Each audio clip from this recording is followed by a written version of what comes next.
He called me into his office on a Monday morning, smiled at me, and said, "No expenditure of any kind in any amount over $50 shall be authorized without my explicit written approval.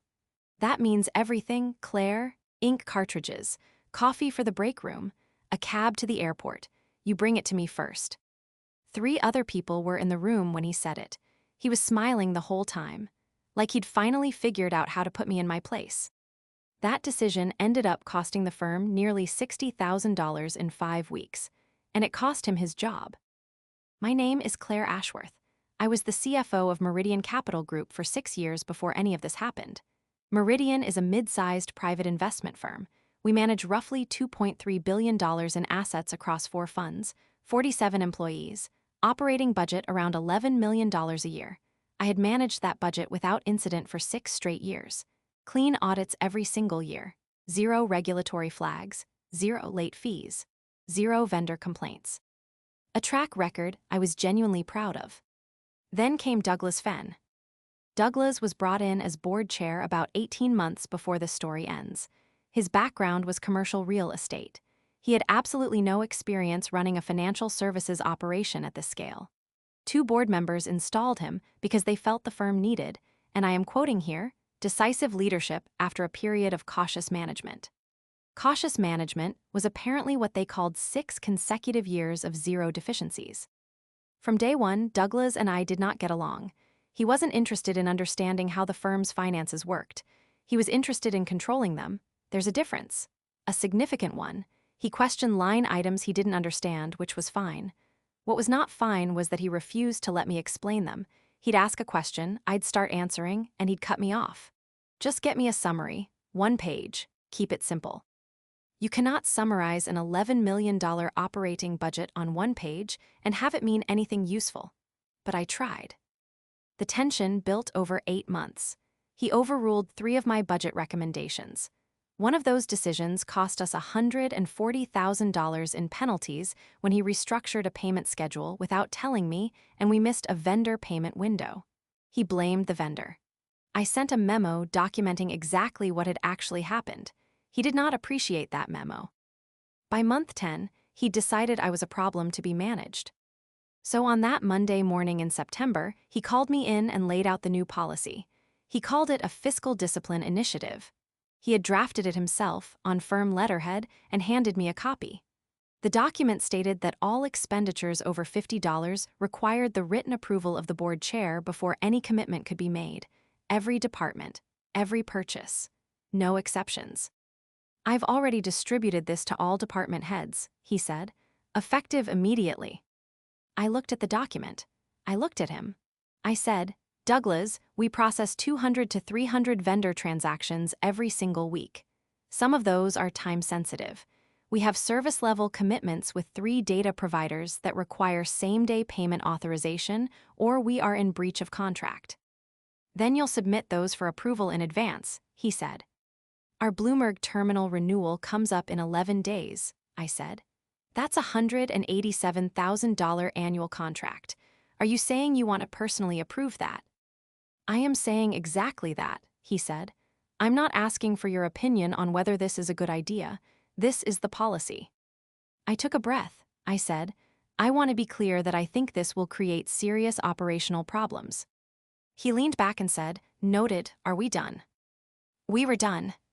I walked back to my office and read the policy document again, slowly, from the top.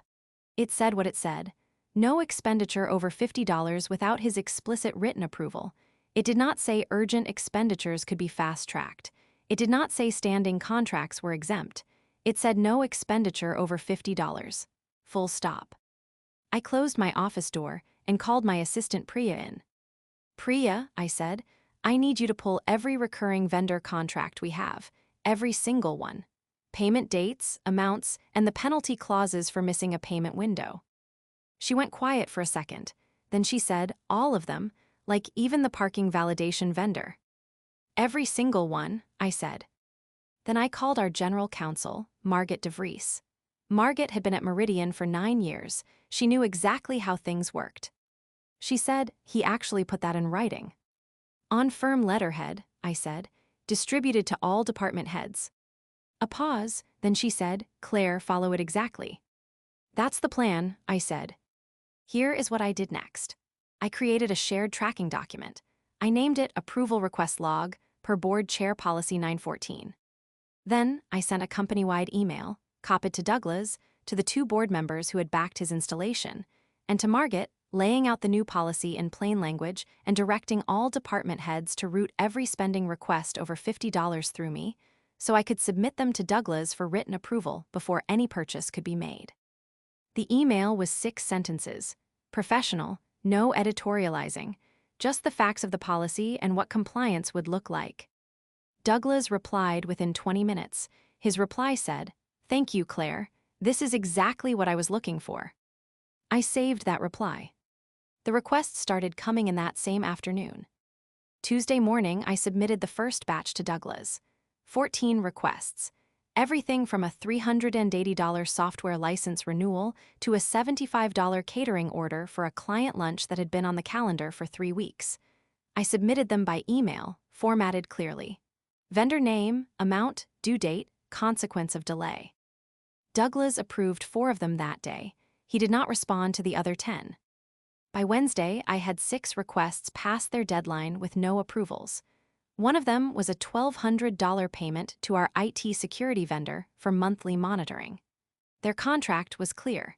If we didn't pay within 48 hours of the invoice date, they would suspend remote monitoring services. I sent Douglas an email at 9:15 Wednesday morning flagging that specific item, marked urgent. Stated clearly that if approval was not received by 3 o'clock, we would lose monitoring services. 3 o'clock came, no response.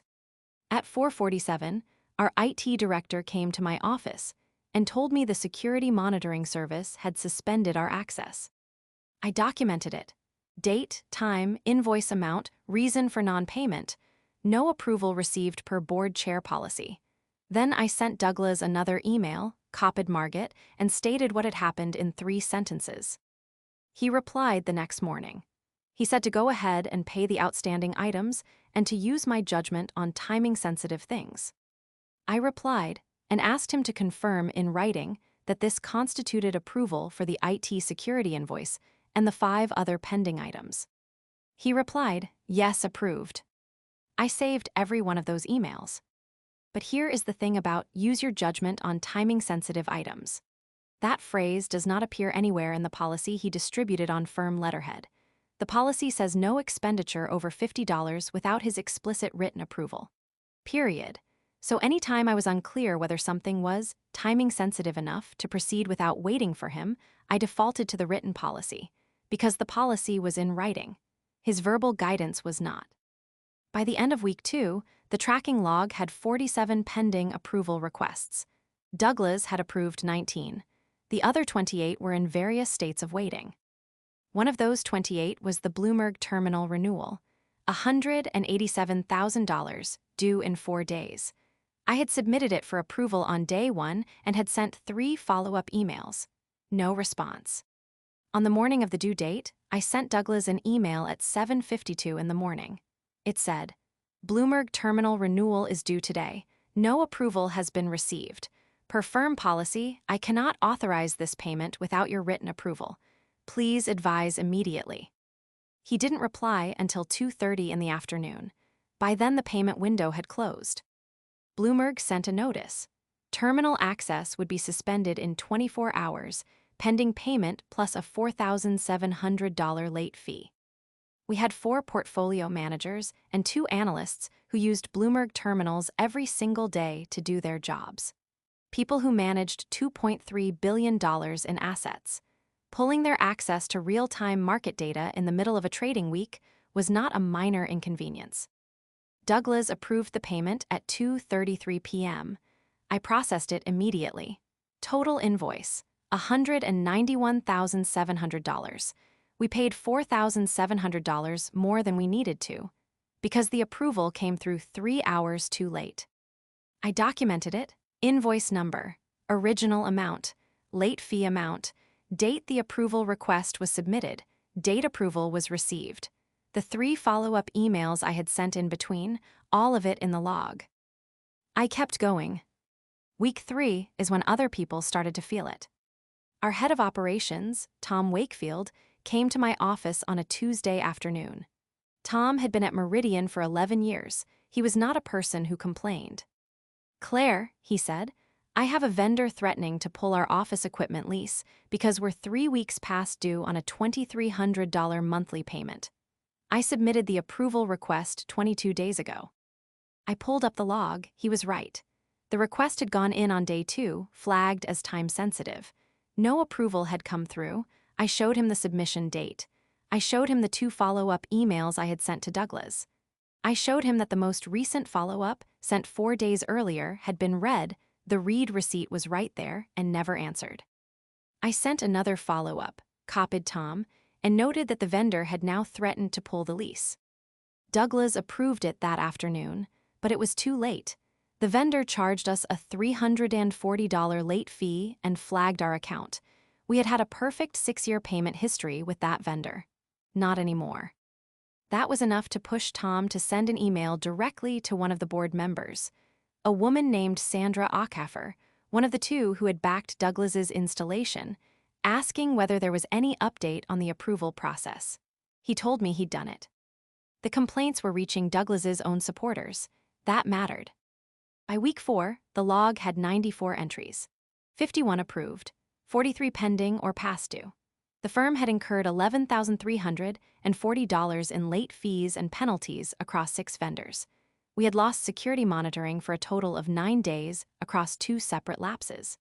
2 client-facing service disruptions had occurred because data subscriptions that fed our client reporting portal had lapsed while their renewals sat in the queue waiting for a signature. Every Friday, I sent Douglas a weekly summary. Clean, factual, no commentary. Vendor name, amount, submission date, approval date or status, and the financial consequence of each delay. I copied Margaret on every single one.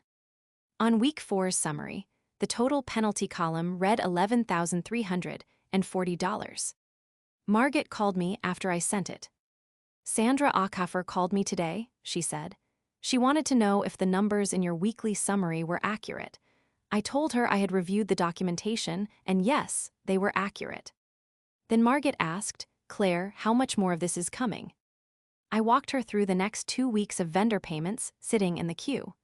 I told her about the $67,000 annual directors and officers insurance premium that was due in 8 days and had been submitted for approval 6 days ago with no response. If that premium lapsed, the firm would have a gap in directors and officers coverage. That was a material issue for the board members themselves. Margaret said, "I'm going to make a call." I said, "Margaret, I want to be clear. I have followed the policy as written every single time. I have flagged every deadline. I have sent every follow-up. I have documented everything." She said, "I know you have. That's why I'm making the call."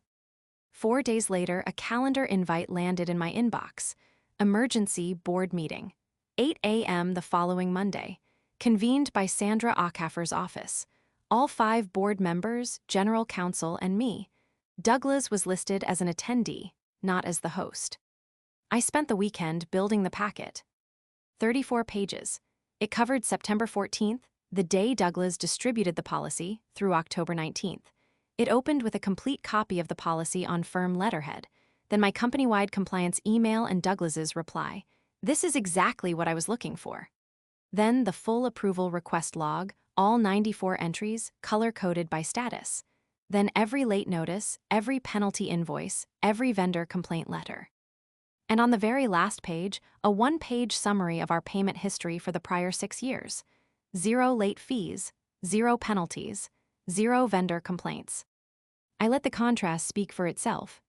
The summary page at the front laid it out in plain numbers. $11,340 in direct vendor penalties, $4,700 in the Bloomberg late fee.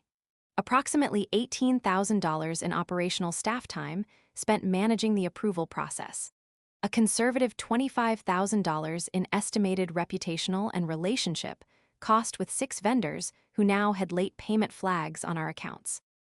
Total $59,040 in 5 weeks. I printed 5 copies and had them spiral-bound Sunday afternoon.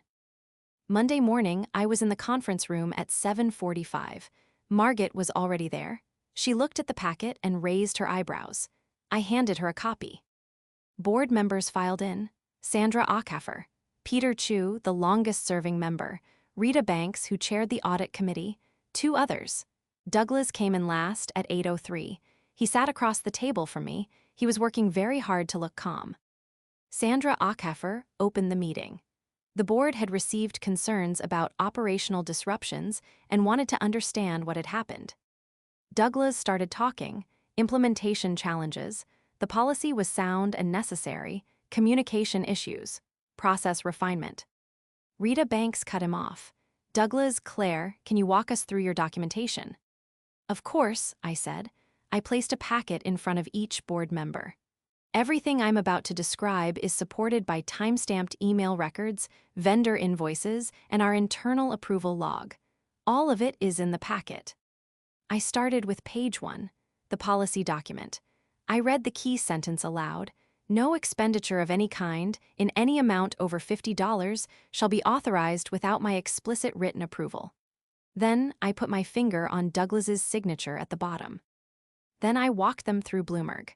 The 3 emails flagging the deadline, the approval arriving at 2:33 after the payment window closed, the invoice with the $4,700 late fee. Then the security monitoring lapse, then the equipment lease. Entry by entry, date submitted, date approved or not approved, dollar cost of the delay. Peter Chu stopped me at entry number 6. He looked at Douglas and said, "You were receiving these requests and not responding to them." Douglas said, "I was managing a very high volume of." Peter held up his hand. I kept going. When I reached the summary page, I said, "In 5 weeks, the firm incurred $59,040 in direct costs and estimated operational losses, all directly attributable to delays in the approval process. I am not here to characterize why those delays occurred. I am here to show you what happened and what it cost." Rita Banks looked at the packet for a long moment. Then she looked at Douglas. "What problem were you trying to solve with this policy?" He said something about fiscal discipline and oversight and transparency. Rita said, "Did you ask Claire for a spending report?" He talked around it. Rita said flatly, "That's not what I asked." I stayed quiet. I had learned a long time ago that in moments like that, the quieter you are, the louder the silence gets. Sandra Ackhaffer looked at me directly. "Claire, was there a spending problem before this policy was implemented?" "No," I said. "Our last 3 audits were clean. Our payment history for the prior 6 years is on the last page of the packet." She flipped to it, passed it to Peter Chu. When Douglas tried to argue that I could have used my judgment on time-sensitive items, I pulled out his week 1 email where he said exactly that, placed it next to the written policy, and noted that since the formal written policy contained no such language, I had defaulted to the document. Because the document was the policy. Peter Chu said, "So you followed the policy exactly?" "Exactly," I said. Douglas looked at me across that table. He knew what had happened. He had written the policy. I had followed it. He had ignored every deadline flag and every follow-up email I sent him. There was no one to point to. The board asked both of us to step out. Margaret and I stood in the hallway for about 25 minutes. Neither of us said much. When they called us back in, Sandra Ackhaffer did the talking. The September 14th policy was suspended effective immediately, pending full review. Douglas would be stepping back from his operational oversight role while the board conducted a broader review of his tenure. An outside consultant would be engaged to assess the firm's internal controls. Douglas sat very still through all of that. He was gone by the end of the month. They called it a mutual decision to part ways.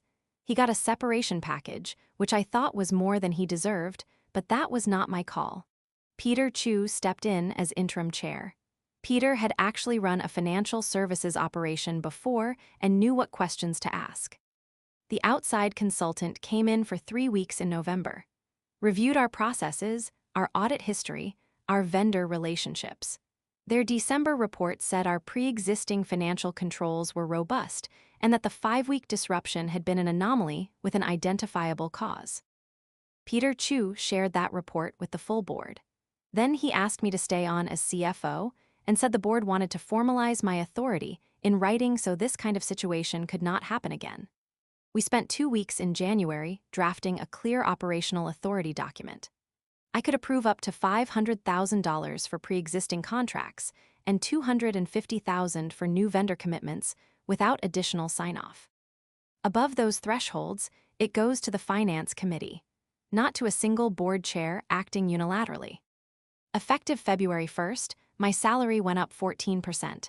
The board approved it unanimously. The vendor relationships were mostly repaired. We sent letters to all 6 vendors, acknowledged there had been an internal process issue, confirmed our payment history, and offered to set up automatic payments going forward. 5 of the 6 accepted immediately. The 6th, the office equipment lease company, took an extra month of perfect payment history before they removed the flag on our account. I understood. We had earned that scrutiny.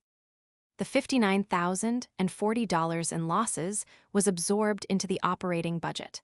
Not a number that materially threatened an $11 million operation, but it was real money that did not need to be spent. And more importantly, every cent of it was documented. Priya sent me a handwritten card after it was all over. It said, "I knew you had a plan when you asked for all those contracts. I just didn't know it was going to be that good." I still have it on my desk. Margit took me to lunch in February and asked me one question. When you walked out of his office that Monday morning in September, did you already know how this was going to end? I told her honestly, I didn't know exactly how it would end. What I knew was that the policy was going to produce consequences that couldn't be hidden. Numbers don't lie and they don't get tired. Every late fee, every penalty, every suspended service was going to land in a document with a date and a dollar amount attached. All I had to do was keep the records clean and send every warning I was supposed to send. The policy would do the rest. She said, "You were never angry about it." I said I was absolutely angry about it. I was furious. But angry doesn't fix anything. Documented does. Douglas ended up at a commercial real estate firm in another city. That's where he should have stayed to begin with. I've been at Meridian for almost 8 years now. The audits are clean. The vendor relationships are solid.